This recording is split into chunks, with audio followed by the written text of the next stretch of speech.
नमस्कार, मैं हूं शशि। आइए झारखंड के टॉप 25 प्रमुख खबर जानते हैं। सरना स्थल बचाने को लेकर 22 जनवरी को उलगुलान। सीरम टोली स्थित केंद्रीय सरना स्थल में ग्रामीणों व सामाजिक संगठनों की बैठक रविवार को हुई है। इस दौरान सरना स्थल पर हो रहे सरकारी अतिक्रमण को लेकर आक्रोश जताया गया। निर्णय हुआ है कि 22 जनवरी को पूरे राज्य में लोग जुटेंगे और केंद्रीय सरना स्थल को बचाने के लिए उलगुलान की शुरुआत करेंगे। जानकारी दी गई है कि फ्लाईओवर बनाने के बहाने राज्य सरकार और पथ निर्माण विभाग मनमानी करने पर लगे हैं, जिससे आदिवासी समाज की धार्मिक भावना को ठेस पहुंच रही है। जब भी कहीं सड़क बनती है तब धार्मिक स्थलों को ध्यान में रखा जाता है, परंतु लगातार सरना स्थल को टारगेट किया जा रहा है। वक्ताओं ने कहा है कि वर्तमान में सरना स्थल की जमीन को सड़क चौड़ीकरण के नाम पर भू अर्जन विभाग द्वारा अधिग्रहित किया जाना गलत है, क्योंकि सरहुल महोत्सव के समय पूरी रांची के सरना और अखाड़ा से लाखों की संख्या में लोग जुलूस लेकर आते हैं, लेकिन बिना आदिवासियों की सहमति के विभाग द्वारा 22 फीट जमीन का अधिग्रहण कर रही है, जबकि 10 फीट का अधिग्रहण पूर्व में ही कर ली गई है। इससे जमीन छोटा होता जा रहा है। मौके पर भारतीय आदिवासी पार्टी की महिला अध्यक्ष कुंदरीश मुंडा, सरना प्रार्थना सभा के सोनू खलको भी मौजूद थे। झामुमो का सदस्यता अभियान शुरू, 50 लाख सदस्य का लक्ष्य। सत्तासीन झामुमो ने केंद्रीय महाधिवेशन से पहले सदस्यता अभियान को भी पूरा करने का लक्ष्य रखा है। पार्टी का सदस्यता अभियान 18 जनवरी से आरंभ हुआ है, जो कि 28 फरवरी तक चलेगा। संगठन का लक्ष्य 50 लाख सदस्य बनाने का है। झामुमो महासचिव विनोद पांडे ने निर्देश दिया है कि सभी स्तर पर व्यक्तिगत स्वार्थ से ऊपर उठकर सदस्यता अभियान को सफल बनाने में कार्यकर्ता जुट जाएं। झामुमो महासचिव विनोद कुमार पांडे के अनुसार झारखंड से सटे पड़ोसी राज्य में भी झामुमो की राज्य इकाइयां कार्यरत है। केंद्रीय महाधिवेशन में इन राज्यों से भी भागीदारी अपेक्षित है। पार्टी के मंत्रियों, सांसदों और विधायकों को संगठनात्मक विस्तार के कार्यक्रम में लगाए जाएंगे। झामुमो ने आदिवासी बहुल राज्यों में विस्तार की कवायद भी कर रहा है। महाकुंभ स्पेशल ट्रेन रांची से रवाना। हर हर महादेव उद्घोष के साथ रविवार को रांची रेलवे स्टेशन से पहली महाकुंभ स्पेशल ट्रेन प्रयागराज के लिए रवाना हुई है। रक्षा राज्य मंत्री संजय सेठ ने हरी झंडी दिखाकर ट्रेन को रवाना किया। इससे पूर्व यात्रियों को तिलक लगाया गया और कहा कि 144 वर्षों के बाद करोड़ों सनातनियों के जीवन में यह सौभाग्य आया है जब महाकुंभ में अमृत स्नान का अवसर मिलेगा। रांची से अधिक लोग अमृत स्नान कर सके, इसको लेकर कुंभ स्पेशल ट्रेन का परिचालन किया गया है। बता दें, तीर्थयात्री महाकुंभ की यात्रा को लेकर उत्साहित दिखे हैं। इस अवसर पर रक्षा राज्य मंत्री ने यात्रियों के बीच संताली और हिंदी भाषा में कुंभ गाइडलाइन से संबंधित पत्रक का भी वितरण किया है।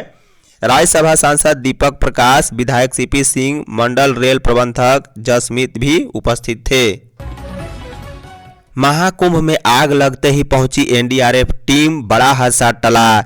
महाकुंभ नगर में रविवार शाम लगभग 4:15 बजे सेक्टर 19 में भीषण आग लग गई। आग गीता प्रेस के शिविर की रसोई में चाय बनाते समय सिलेंडर लीक होने के कारण लगी है। इस दौरान 2 गैस सिलेंडर भी फटने से आग तेजी से फैल गई।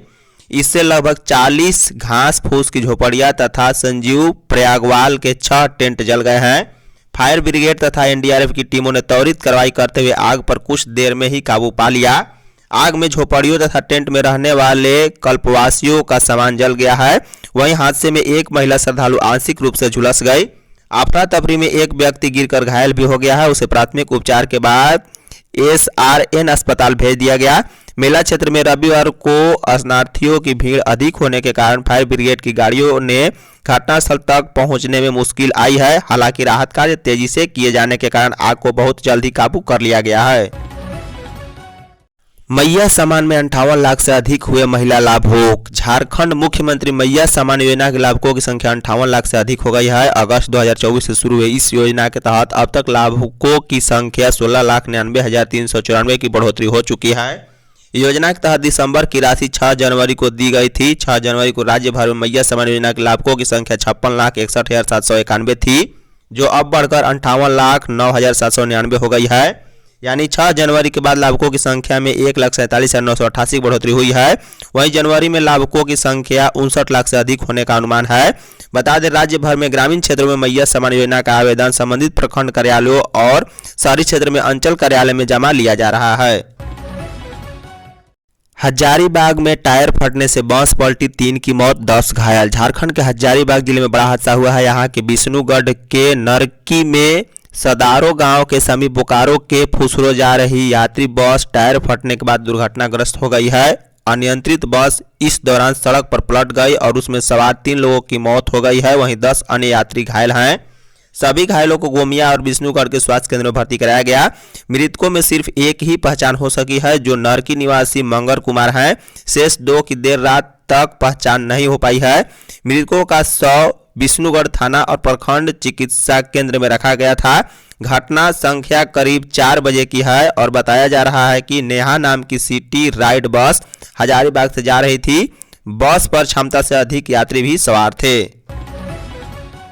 सुजीत सिन्हा गिरोह के 2 अपराधी अरेस्ट। रंगदारी नहीं देने पर गोलीबारी की घटना को अंजाम देने वाले 2 अपराधी गिरफ्तार किए गए हैं। एसएसपी चंदन सिन्हा को मिली गुप्त सूचना के आधार पर पुलिस ने सुजीत सिन्हा गैंग के 2 अपराधी को गिरफ्तार किया है। गिरफ्तार व्यक्ति का नाम विक्की वर्मा उर्फ शशांक उर्फ डेविल और आयुष राज उर्फ छोटू है। नवंबर माह में ओरमांझी इलाके में गोलीबारी किया था। नवंबर माह में ओरमांझी इलाके में 2 अज्ञात अपराधी अपाची मोटरसाइकिल पर सवार होकर आए और मोटरसाइकिल पर पीछे बैठे व्यक्ति द्वारा गोलीबारी की गई थी, जिसमें जावेद अंसारी, आजाद अंसारी घायल हुआ था। इससे पहले एटीएस और रांची पुलिस ने सुजीत सिन्हा गिरोह के एक अभियुक्त जीशान शेख उर्फ रिकी खान को भी गिरफ्तार किया था।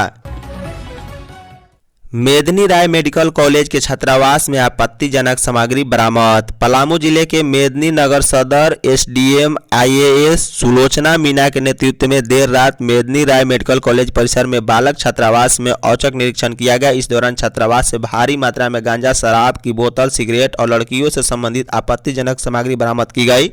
जांच के दौरान छात्रावास में रह रहे छात्र छात्राएं इसका विरोध कर रहे थे और कुछ छात्र तो निरीक्षण देखकर भाग भी गए थे। बता दें कि कुछ दिन पहले पलामू डीसी को सूचना मिली थी कि मेदनी राय मेडिकल कॉलेज परिसर में स्थित छात्रावास में रह रहे छात्र छात्राएं शराब का सेवन कर हंगामा करते हैं। इसी सूचना के आधार पर सदर एसडीएम के नेतृत्व में छापेमारी अभियान चलाया गया।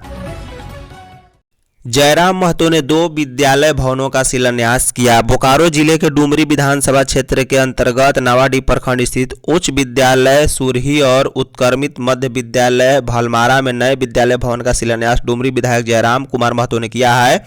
झारखंड शिक्षा परियोजना के तहत दोनों विद्यालयों में 1 करोड़ 4 लाख रुपए की लागत से भवन का निर्माण किया जाएगा। बता दें, उच्च विद्यालय सुरही में 8 कमरों का निर्माण होगा, जबकि उत्क्रमित मध्य विद्यालय भलमारा में 6 कमरों का निर्माण किया जाएगा। दोनों भवनों का निर्माण 9 महीने के भीतर पूरा किया जाएगा। इस अवसर पर विधायक जयराम कुमार महतो ने कहा, एक विद्यालय भवन के निर्माण से छात्रों को पढ़ाई में हो रही परेशानियों में कुछ राहत मिलेगी। शिक्षा के बिना जीवन में कोई दिशा नहीं होती और यही कारण है कि हम शिक्षा के क्षेत्र में बुनियादी सुविधाओं पर ध्यान दे रहे हैं। झारखंड में 8 हिस्सों में बनेगा टूरिस्ट कॉरिडोर। झारखंड के सभी प्रमुख पर्यटन स्थल के बीच आसान और तेज आवागमन के लिए 4 लेन कनेक्टिविटी का रोड मैप तैयार किया गया है। मुख्यमंत्री हेमंत सोरेन के निर्देश पर पथ निर्माण विभाग टूरिस्ट कॉरिडोर और हेली टूरिस्ट कॉरिडोर को आकार देने में जुटे हैं। टूरिस्ट कॉरिडोर की परिकल्पना को 8 हिस्सों में पूरा किया जाएगा। इसमें 2 हिस्सों का अलाइनमेंट तैयार कर स्वीकृति दे दी गई है, जबकि हॉली टूरिस्ट कॉरिडोर को 4 भागों में बनाने पर सहमति बन गई है। टूरिस्ट और हॉली टूरिस्ट कॉरिडोर परियोजनाओं की कुल लंबाई 506 किलोमीटर है। इसमें टूरिस्ट कॉरिडोर की लंबाई 342 किलोमीटर और हॉली टूरिस्ट कॉरिडोर की लंबाई 164 किलोमीटर होगी। इन दोनों परियोजनाओं पर कुल लागत खर्च 4647 करोड़ रुपए आके गए हैं। झारखंड की बेटियां दिल्ली में गणतंत्र दिवस पर देंगी बैंड प्रस्तुति। पीएम श्री कस्तूरबा गांधी बालिका विद्यालय पटमदा पूर्वी सिंहभूम की छात्राओं की टीम नई दिल्ली में गणतंत्र दिवस समारोह में पाइप बैंड की प्रस्तुति देंगी। अलग अलग राज्यों की झांकियों और प्रदर्शन के बीच छात्राएं पहली बार अपने बैंड की धुन से लोगों को मनोरंजन करेंगी। दिल्ली के कर्तव्य पथ और विजय चौक पर प्रदर्शन के लिए देश के 3 स्कूलों का चयन किया गया है, जिसमें झारखंड भी एक है। बता दें, चयनित सभी छात्राएं पीएम श्री कस्तूरबा गांधी बालिका विद्यालय पटमदा में 8वीं से 12वीं तक में पढ़ रही हैं। इनके साथ शिक्षिका सारो हंसदा, बैंड मास्टर प्रेम राणा, समन्वयक चंद्रदेव सिंह, पंजाब रेजिमेंट सेंटर के हवलदार जनरल सिंह और अमरवीर सिंह भी दल में शामिल होंगे। झारखंड मौसम 4 दिन कम रहेगी कनकनी। रांची समेत राज्य भर में मंगलवार से अगले 4 दिन आसमान में आंशिक बादल छाने से न्यूनतम तापमान 2 से 4 डिग्री तक चढ़ेगा। इससे कनकनी से राहत मिलने के आसार हैं। मौसम विभाग के अनुसार देश के पश्चिमोत्तर भाग में आए विक्षोभ का असर झारखंड के उत्तरी भागों पर पड़ेगा। इस वजह से 22 जनवरी से पलामू और संताल परगना के जिलों समेत हजारीबाग, कोडरमा, गिरिडीह, चतरा आदि जिलों पर हल्के बादल छा सकते हैं। इधर रांची समेत राज्य के कई भागों में रविवार को सुबह में कुहासे के साथ कनकनी रही। सर्द हवा चलने के कारण न्यूनतम तापमान गिर गया, जिससे ठंड का एहसास हुआ है। वित्तीय वर्ष 2024-25 में जरूरतमंदों को रोटी कपड़ा पर फोकस। वित्तीय वर्ष 2024-25 में राज्य सरकार का विशेष फोकस गरीबों को कपड़ा देने, उनकी खाद्य सुरक्षा और महिलाओं को मुहैया सामान और आर्थिक सुरक्षा प्रदान करने पर रहेगा। खाद्य सार्वजनिक वितरण एवं उपभोक्ता मामले और महिला बाल विकास एवं सामाजिक सुरक्षा विभाग ने अपने यहाँ स्वीकृत योजनाओं के लिए प्रस्तावित खर्च की रिपोर्ट तैयार की है। खाद्य सार्वजनिक वितरण की 20 से अधिक योजनाओं के लिए प्रस्तावित राशि 2900 करोड़ रुपए से अधिक की है। वहीं सोना, सोवरन, धोती, साड़ी वितरण योजना पर 580 करोड़ से अधिक और खाद्य सुरक्षा में 1200 करोड़ से अधिक का प्रस्ताव है। वित्तीय वर्ष 24-25 में विभाग का कुल बजटीय प्रावधान 2860.27 करोड़ का है। बता दें, महिला बाल विकास से मिली जानकारी के मुताबिक विभागीय योजनाओं के लिए 29,000 करोड़ से अधिक खर्च करने का प्रस्ताव है। इसमें सबसे ज्यादा फोकस महिलाओं के आर्थिक सुरक्षा के लिए चल रही मुख्यमंत्री मुहैया सामान योजना पर प्रस्तावित है। FLN परीक्षा के लिए 40% से भी कम रजिस्ट्रेशन। झारखंड की तीसरी से 5वीं के लिए FLN फंडामेंटल लिटरेसी और न्यूमेरेसी की परीक्षा होनी है। इसके लिए अब तक 40% से भी कम बच्चों का ही रजिस्ट्रेशन हो सका है। स्कूली शिक्षा व साक्षरता विभाग ने 14.35 लाख बच्चों के रजिस्ट्रेशन का लक्ष्य रखा है, लेकिन अब तक मात्र 4,60,000 बच्चों का ही रजिस्ट्रेशन हो सका है। जिन छात्र छात्राओं का रजिस्ट्रेशन होगा वही इस परीक्षा में शामिल होंगे। बता दें, स्कूली शिक्षा व साक्षरता विभाग के आंकड़ों की माने तो हिंदी के लिए 54,000, गणित के लिए 43,000, अंग्रेजी के लिए 3,63,000 छात्र छात्राओं ने रजिस्ट्रेशन किया है। सबसे कम गुमला में 21%, जबकि गढ़वा में 22%, गिरिडीह में 23% और साहेबगंज में 24% बच्चों का ही रजिस्ट्रेशन कराया गया है। वहीं सबसे ज्यादा चतरा में 60% और लोहरदगा में 42% और रामगढ़ में 41% बच्चों का रजिस्ट्रेशन हुआ है।